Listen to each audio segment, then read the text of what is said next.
안녕하세요. 저는 서울시 은평구에 사는 30대 후반의 여자입니다. 아직은 젊다고 할 수 있는 이른 나이에 왜 이렇게 기구한 인생을 살아야 하나 고민도 걱정도 상처도 많은 시기를 보냈어요. 물론 저마다 사는데 하나쯤은 사연이 있을 수 있지만 제 사연은 남들이 쉽게 겪지 못하는 일이라고 자부할 수 있을 것 같네요.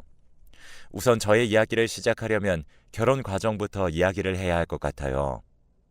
저는 남편과 대학교 캠퍼스 커플로 20대 초반에 만나게 되었습니다. 같은 과 선후배로 만나게 되었고 남편은 조금은 우유부단한 면이 있어도 자상한 사람이었죠. 캠퍼스에서 장수 커플로 제일 오래 만났기 때문에 동기들 사이에서도 꽤 유명한 편이었고요. 저희는 제가 2학년, 남편이 3학년 복학생으로 들어오면서부터 연애를 시작해 거의 5년을 넘게 연애를 했습니다. 장수 커플답게 싸울 땐 한창 싸우고 좋을 땐 엄청 좋았어요. 큰 설렘은 없었지만 그래도 둘이 있으면 좋고 재미있는 사이긴 했어요. 그러니까 긴 시간을 연애했겠죠. 둘 다 졸업까지 잘 마치고 회사원으로 각자의 생활을 하던 중 당시에 남자친구였던 사람에게 큰 사고가 하나 있었습니다. 바로 출장 업무를 마치고 집으로 돌아오던 중 큰 접촉사고를 당해 허리를 크게 다치게 된 것이었어요. 그때 병원에서는 척추 손상이 커서 하반신을 쓸 수 없을 수도 있다고 했습니다. 그때 둘이서 얼마나 울었는지 몰라요. 평생 불구자가 될 수도 있다는데 그 사람과 저 둘 다 엄청난 생각들이 오가는 시간을 보내게 되었죠. 그때 제 나이가 26살이었습니다. 주변에서는 불구자로 살지도 모르는 사람, 안타깝지만 이제 그만 놓아주라고 하더라고요. 앞으로 나이가 창창한데 평생 옆에서 돌볼 자신 있냐며 다들 헤어지라고 난리였어요. 저도 물론 그 생각을 안 한 건 아니었습니다. 그 사람도 좋고 그 사람과의 추억도 너무 소중했지만 앞으로의 제 삶도 꽤나 중요했거든요. 그때 남자친구도 저에게 헤어지자고 했었고요. 수진아, 내가 이렇게 되는 바람에 많이 힘들지? 무슨 소리야, 오빠. 오빠가 더 힘들지. 왜 내 생각을 해? 아니야. 나도 사실 진짜 힘든데 내가 힘들다고 널 이렇게 붙잡고 있을 순 없잖아. 우리 여기서 그만하자. 오빠, 왜 벌써부터 헤어질 생각부터 해? 아직 오빠 다리 못 쓴다는 거 확정된 것도 아니고 아직 경과를 보자고 하고 있는 거잖아. 희망이 있는데 왜 벌써부터 헤어지자는 소리를 하는 건데? 너한테 희망 고문할 순 없잖아. 됐어.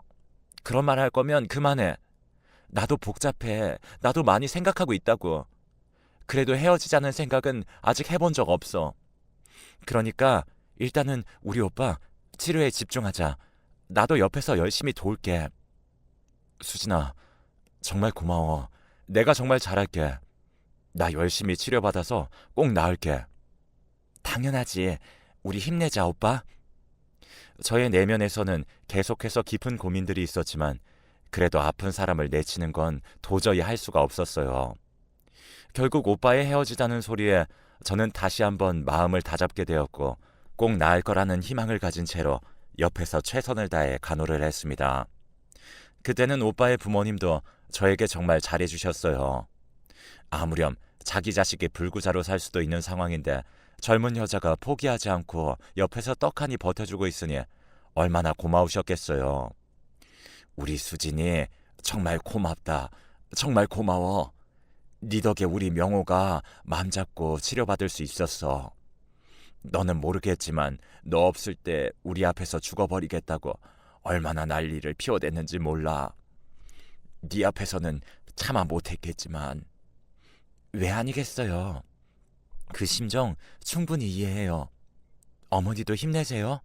그래야 오빠 다시 걸을 수 있을 때까지 옆에서 지켜줄 수 있잖아요. 그래, 그래. 아휴, 우리 수진이는 꼭 내 며느리 삼고 싶어. 우리 명호 다리 다 나으면 둘이 꼭 결혼해. 알았지? 내가 부족해도 엄마처럼 대해줄게. 저희 부모님도 처음에는 많이 말리셨어요. 세상에 어떤 부모가 아직 앞날이 창창한 젊은 딸을 아픈 사람의 옆에 있게 하고 싶겠어요. 하지만 저는 나중에라도 너무 힘들면 꼭 그만두겠다고 약속하고는 계속해서 오빠 옆을 지켰습니다. 우여곡절이 참 많았어요. 중간에 진짜 포기해버리고 싶은 마음이 한두 번 든 게 아니었거든요. 하지만 그때마다 사랑하는 사람 한 명만 보고 참았습니다. 그리고 그 노력의 결실을 맺어 기적처럼 오빠는 2년 만에 재활치료까지 잘 마치고 걸을 수 있게 되었어요. 그 뒤로도 정상적인 생활을 하는 데까지는 시간이 조금 더 걸렸지만 평소에 일상생활을 하는 데는 전혀 지장이 없을 만큼 건강해졌습니다. 그 후로 오빠는 재취업을 포기하고 작은 회사를 하나 차렸어요. 다행히도 출장에서 돌아오는 길에 사고가 난 거였기 때문에 산재 처리가 되어 돈을 받은 게 꽤 많이 있었거든요. 그걸로 사업 자금을 보태서 작은 스타트업 회사를 차렸고 몇 년 만에 꽤나 잘 성장을 해나가고 있었죠. 어느 정도 안정권에 접어들고 나서 저는 남자친구에게 프로포즈를 받았습니다. 수진아, 내 인생에 이제 너 같은 여자는 없을 것 같다. 나랑 결혼해 줄래? 저는 그 자리에서 승낙을 했고 양가 부모님도 우리가 어떤 시간들을 보냈는지 다 아셨기 때문에 바로 허락을 해주셨어요. 그 뒤로는 나름 순탄한 과정 아래 시까지 마칠 수 있었어요. 5년의 연애를 하면서 2년의 간호, 또 그 다음 2년이 넘는 시간 동안 남자친구가 사업을 하면서 안정권으로 들어오기까지 기간을 합치면 거의 10년이 가까이 되었어요. 그 10년 동안 우리는 연애를 했고 결혼으로 마침표를 찍었습니다. 그 후로는 이제 행복한 일만 남았을 줄 알았죠. 그런데 사람은 역시 좋을 때가 있으면 힘들고 슬플 때가 돌아가면서 온다고 하죠. 중간에 남편의 사업이 휘청거리기 시작하면서 꽤 어려운 시간을 보내야 하는 때가 찾아왔습니다. 그때 남편이 많이 힘들었는지 하루하루를 술만 마시면서 지냈어요. 여보, 또 술 마셨어? 문제가 있으면 해결할 생각을 해야지. 왜 자꾸 이렇게 술만 마시는 거야? 몰라. 다 몰라. 나 이미 망했어. 다 끝났다고. 다 때려칠 거야. 원래 이렇게 약해 빠진 사람이었어? 그 어려운 시간도 다 잘 보냈으면서 왜 이래 정말? 그딴 거 할 게 뭐야. 저리 가라고. 남편은 심적으로 많이 힘들었는지 저한테까지 막대하기 시작했어요. 그것 때문에 하루하루를 눈물로 지내왔습니다. 이때 저도 힘든 시간을 보내면서 극심한 스트레스로 한번 유산까지 겪게 되었네요. 얼만큼 힘든 시간을 보냈는지 짐작이 가시겠죠? 그때는 저도 모든 걸 놓고만 싶었습니다. 아마 남자친구였던 시절에 남편을 간호하는 것보다 이때가 더 힘들었던 것 같아요. 하지만 사람은 또 완전히 나락으로 떨어지라는 법이 없더라고요. 원래부터 남편에 대한 기대가 컸던 저희 시댁은 온 가족이 다 뭉쳐서 사업 자금을 다시 마련해 주었습니다. 우리 도련님까지 다 해서 대출이나 전 재산을 다 모아 가족 사업으로 해서 남편의 사업에 힘을 실어 주었고 다시 자리를 잡아가게 되었어요. 어느 정도 안정기에 접어들기 시작하면서 남편도 다시 정신을 차리고 사업에 매진할 수 있었습니다. 그 뒤로 저는 직장을 그만두고 집안일에만 전념하면서 조금은 늦어진 아이를 갖는 일에 힘을 쓰기로 했죠. 우리 둘 다 아이를 너무 원했기 때문에 한 번 잃은 아이를 빨리 털어내고 또 다른 천사를 기대하며 임신에 힘을 썼습니다. 그리고 저희 시어머니는 가까이에 살면서 저에게 정말 잘해주셨어요. 하루빨리 손녀든 손자든 보고 싶으시다면서 임신에 좋다는 약도 지어다 주시고 맛있는 음식도 많이 만들어 주시면서 저를 정말 아껴주시고 챙겨주셨어요. 솔직히 그런 모습을 보면서 참 결혼하기 잘했다는 생각이 들었습니다. 근데 마음먹은 만큼 임신이 잘 되지 않더라고요. 병원에서 검사를 해봤더니 저는 임신이 조금 힘든 케이스란 이야기를 전해 듣게 되었어요. 처음에 아이를 가지게 되었던 건 정말 기적적인 일이었다면서 의사도 그때 나았으면 더 좋았겠다는 말을 하더라고요. 하지만 그래도 요즘은 자연 임신이 어려우면 인공수정을 해서라도 시도를 해볼 수 있는 방법은 여러 가지 있으니까 같이 고민을 해보기로 했습니다. 그래서 저는 끝까지 희망을 잃지 않았어요. 그리고 일부러 남편하고만 상의를 하고 시어머니에게는 말씀드리지 않았어요. 안 그래도 아이에 대한 기대가 크신 분인데 이런 이야기를 전해드리면 너무 실망하실 것 같았거든요. 그래서 우리끼리 노력을 해서 기분 좋게 손자 소식을 들려드리고 싶었죠. 하지만 제가 쓸데없는 생각을 했던 걸까요? 저는 임신은 뒤로 하고 더 청천벽력 같은 소리를 듣게 되었어요. 얼마 전부터 속이 좀 불편하고 몸이 힘든 느낌이 계속 있었거든요. 그냥 피곤하고 소화가 잘 안 되어서 그런가 보다 했는데 꽤 오랜 시간 지속되면서 몸이 불편한 게 더 심해지더라고요. 그래서 혹시 몰라 건강검진을 받았고 하는 김에 산부인과 검사까지 모두 받았습니다. 충격적이게도 저의 병명은 난소암이었어요. 평소에 자궁이나 연결된 기관들이 많이 약하다는 이야기는 들었지만 그래도 특별히 안 좋은 것도 아니었기 때문에 이 결과가 저에게는 더 충격적으로 다가왔습니다. 처음에는 이걸 어떻게 헤쳐나가야 할까 고민이 참 많았습니다. 무엇보다 저 같은 경우는 치료까지는 가능하지만 임신이 가능할지 여부는 그 과정을 지켜보면서 알 수 있다고 하더군요. 이게 무슨 청천벽력 같은 소리인 건지 저는 그 자리에서 통곡을 하며 의사 선생님께 하소연을 했습니다. 선생님, 저 아기 꼭 가져야 돼요. 이대로 아기 없이 어떻게 살아요? 제발 저 좀 도와주세요. 선생님, 제발 부탁드릴게요. 환자분의 심정은 충분히 이해합니다. 일단 저희 쪽에서는 최선을 다해보겠습니다. 지금부터는 치료에 집중하시고 우선은 난소암을 깨끗하게 제거하는 게 더 큰 목표니까 같이 힘을 내봅시다. 남편분과도 잘 이야기하시고요. 저는 믿을 수 없는 현실에 거의 정신줄을 놓을 뻔했습니다. 왜 자꾸 내 인생에는 이렇게 힘든 일만 생기는 건지. 그날 저는 남편에게 가서 모든 사실을 다 이야기했어요. 여보, 나 얼마 전에 건강검진 받은 거 오늘 결과 나왔어. 그래? 어떤데? 괜찮대지? 있잖아. 나 난소암이래. 치료가 완전히 불가능한 상황은 아닌데 치료 결과에 따라서 임신이 좀 어려워질 수도 있나 봐. 그, 그래? 아, 당신 많이 힘들었겠네. 근데 뭐 아기야 우리 둘만 있어도 충분하잖아. 있으면 더 좋지만 일단은 희망을 가지고 치료받자. 고마워 오빠. 양쪽 부모님께도 말씀드려야겠지? 그건 좀 나중에 말씀드리자. 일단 우리 엄마가 너무 손자를 원하시니까 벌써 말씀드리면 충격받으실 것 같아. 아무래도 그렇겠지. 알았어. 일단 어머니께는 경과 보면서 말씀드리고 우리 친정엄마한테는 말씀드릴게. 그래, 걱정하지 마. 내가 잘 나을 수 있었던 것처럼 너도 다 잘 될 거야. 우리 열심히 치료 받아보자. 이때까지는 남편이 정말 든든했습니다. 힘든 세월을 같이 보낸 만큼 우리들에게는 남들에게 없는 끈끈함이 더 있었거든요. 그렇다고 믿어 의심치 않았죠. 하지만 치료하는 과정에서 남편은 점점 변하기 시작하더라고요. 집에 늦게 들어오는 일이 하루 이틀이 아니었어요. 왜 남자들은 행동이 변하기 시작하면 집부터 안 들어오는 걸까요?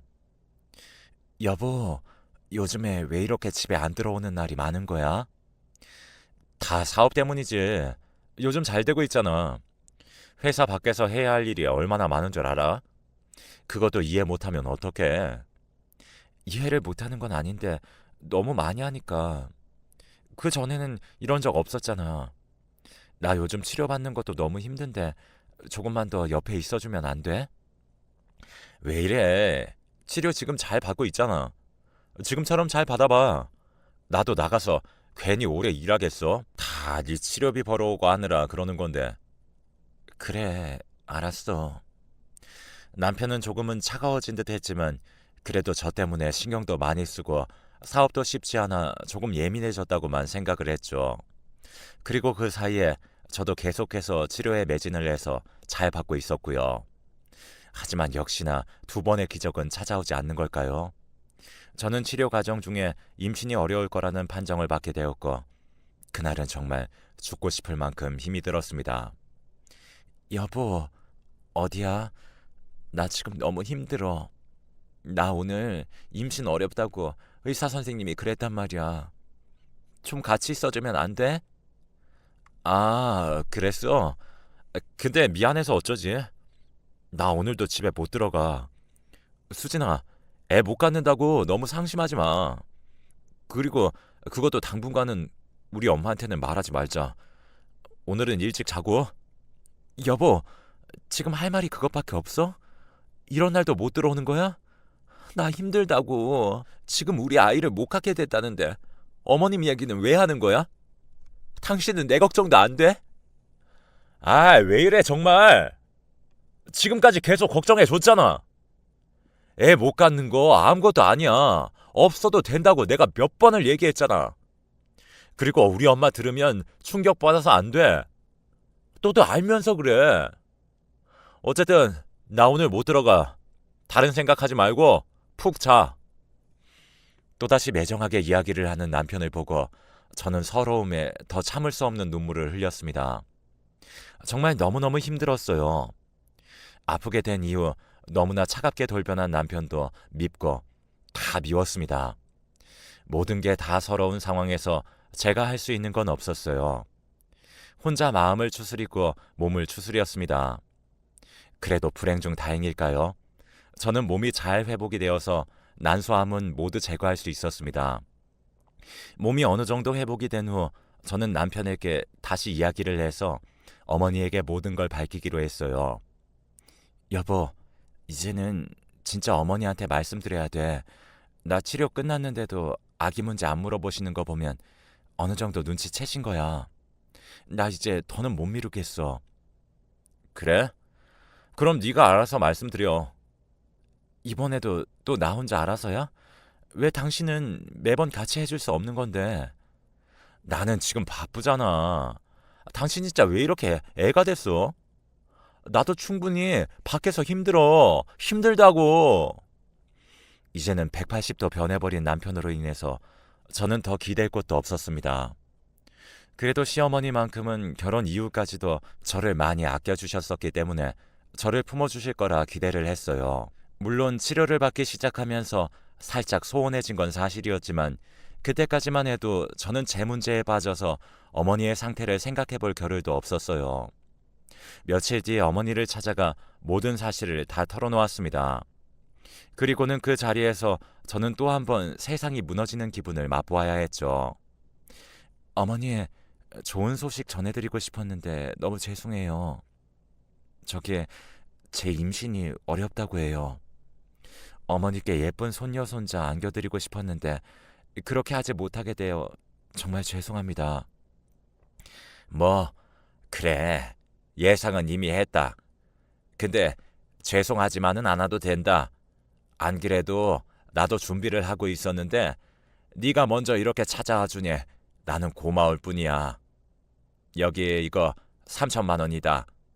그동안 너 우리 집에 들어와서 중간에 일도 안 하고 집안일만 하면서 우리 애도 많이 썼잖니. 아프기도 했고 이 정도 준비하면 많이 준 거라고 생각하는데 위자료로 쓰고 이혼해라. 아니, 뭐라고요? 지금 저한테 뭐라고 하신 거예요? 이혼을 하라니요, 어머니. 여자 구실도 못해서 어디다 써먹니? 우리 애 그동안 뒷바라지 해준 거 생각해서 이것도 많이 쳐서 준비한 거야. 그러니까 이거 가지고 이제 우리 애 앞에 나타나지 마. 나는 손자 손녀 꼭 보고 싶다. 그러니까 너는 네 살 길 찾아가. 이런 법이 어디 있어요? 저 딸처럼 생각하고 엄마처럼 대해주시겠다고 하셨잖아요. 근데 이렇게 내치시는 법이 어딨냐고요? 그러게, 몸 관리를 잘했어야지. 여자가 애를 못 낳으면 그게 무슨 일이냐? 그게 무슨 일이야? 제 역할도 못하는 너를 내가 계속 볼 이유가 없어. 그러니까 그렇게 알고 헤어져라. 저는 어떤 소리도 이제 귀에 들어오지 않았어요. 저를 완전히 내쳐버린 시어머니는 뒤도 돌아보지 않고 준비해 오신 3천만 원을 그대로 테이블 위에 놓고 나가버리셨죠. 하염없이 눈물만 흘리며 모든 상황을 남편에게 가서 이야기를 했어요. 근데 이게 웬걸요? 남편도 똑같은 족속이었습니다. 미안. 나도 사실 너 진짜 같이 데리고 살아보고 싶었는데 나 솔직히 무서워. 너한테 암 옮을까봐. 네 옆에 가까이 가는 것도 무섭더라. 미안한데 우리 여기까지 하자. 어차피 너도 완치됐고 나도 이제는 너랑 더 못 살겠어. 미안해. 이 말도 안 되는 일이 하루 사이에 다 벌어진 걸 보면서 저는 곧바로 한강으로 달려갈 뻔한 걸 꾹 참았습니다. 그리고 더럽고 자존심 상해서 저도 더 이상 이들과 같이 살고 싶지도 않았고요. 그래서 저는 곧바로 합의해서 이혼을 해버렸어요. 위자료로 준비했다던 3천만 원도 한 푼도 남기지 않고 다 받았습니다. 그깟 몇 푼 안 되는 돈이라고 하더라도 저는 그거라도 보상이랍시고 받아야겠다고 생각했죠. 그 뒤로 정말 많은 시간을 방황했어요. 하지만 내 인생을 이대로 포기할 수 없다는 결론을 가지게 되었고 그 뒤로 7년 동안 독하게 마음먹고 정말 악착같이 살았습니다. 꼭 성공해서 보란듯이 잘 살고 싶었어요. 그렇게 돈을 모으고 대학 동기의 권유로 여기저기서 투자를 받아 투자회사를 차리게 되었습니다. 비록 공동대표이지만 저도 이제 대한민국 사회에서 대표라는 명함을 갖게 된 것 같아 뿌듯했습니다. 지난날의 아픈 과거가 조금씩 잊혀지는 것 같더라고요.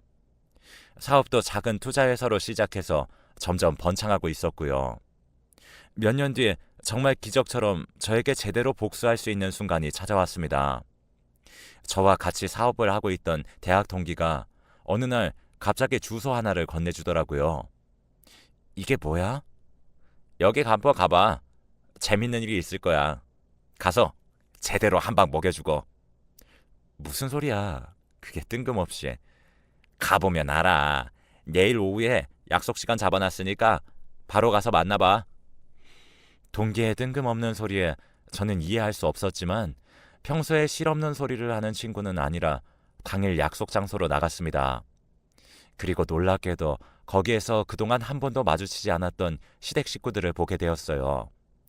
심지어 그 약속 장소에서 내가 만나야 할 이들도 그들이었습니다. 어떻게 알았냐고요? 약속 시간이 다 돼서 동기에게 문자가 왔거든요. 가면 니네 전 시댁 사람들 모여 있을 거야. 네가 만날 사람들이니까 제대로 한 방 먹여봐. 이게 무슨 드라마 같은 일일까요? 게다가 그들에게 무슨 일이 있었기에 제대로 한 방을 먹여주라는 건지. 여기는 네가 어쩐 일이냐? 어쩐 일이긴요. 일하러 왔죠. 저는 그들을 보자마자 곧바로 저의 명함을 건네주었고 그들은 저의 명함을 보자마자 다 놀라 뒤집어지려고 했습니다. 곧이어 그 자리에 있던 어머니가 저에게 물어왔죠. 아니, 네가 여기 회사 대표라고? 네, 제가 여기 회사 대표예요.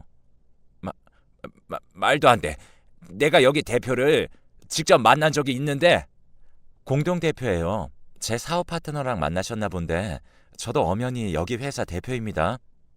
그런데 저희 회사는 무슨 일로 찾아오신 거예요? 옆에 찌질하게 놀라움을 감추지 못하고 있던 전 남편이 저에게 매달리듯 이야기를 하더군요. 수진아, 정말 잘됐다. 너여서 정말 다행이야. 우리 회사가 좀 많이 어려워져서 사업 투자금이 좀 많이 필요한데 지금 이거 감당해 줄 수 있는 회사가 너네밖에 없어. 제발 부탁인데 우리 좀 도와줘. 안 그러면 우리 부도나. 우리 회사 알지? 우리 식구들 돈이 여기 다 들어가 있어. 우리 알거지 된다고. 그래? 그거 잘 됐네. 그럼 평생을 뒷바라지하며 유산하면서 온갖 고생이란 고생은 다 나를 내쳐버리고는 떵떵거리면서 잘 먹고 잘 살려고 그랬니? 미안해. 내가 다 미안해. 어쩔 수가 없었어. 알잖아. 모르겠는데? 어머니, 한번 설명해 보세요. 제가 이해를 할 수 있는 상황이었나요? 미안하다. 아휴, 이해하기 어렵겠지. 하지만 이번 한 번만 용서해주고 좀 도와줘.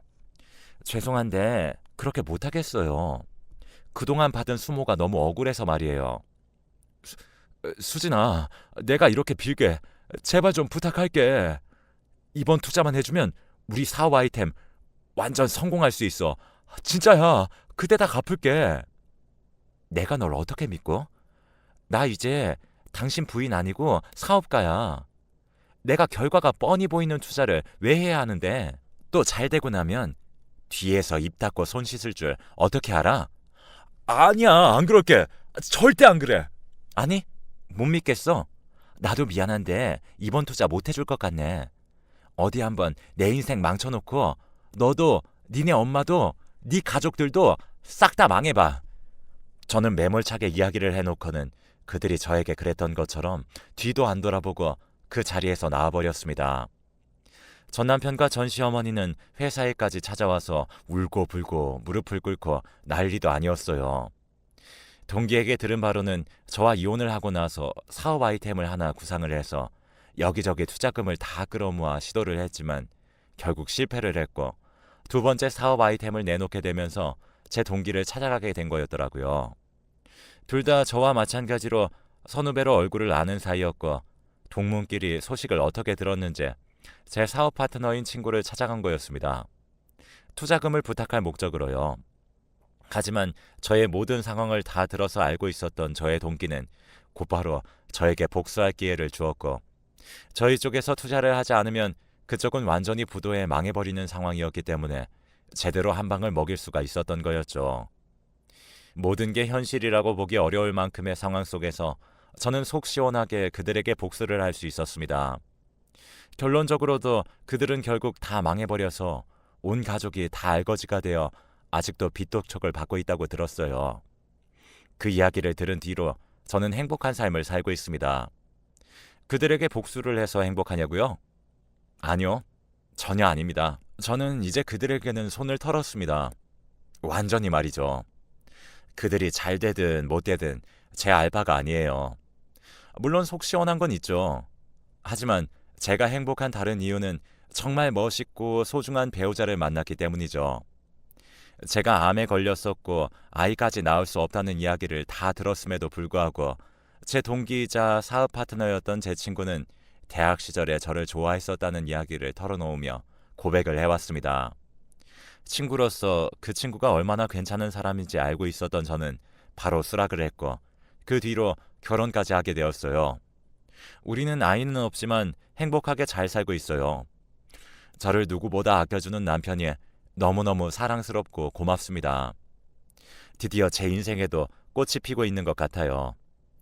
여러분에게도 삶의 여러 가지 우여곡절이 올 수 있을 겁니다. 하지만 그 힘든 시간을 보내고 나면 또다시 웃을 날이 온다는 거 꼭 기억하시길 바랄게요. 감사합니다.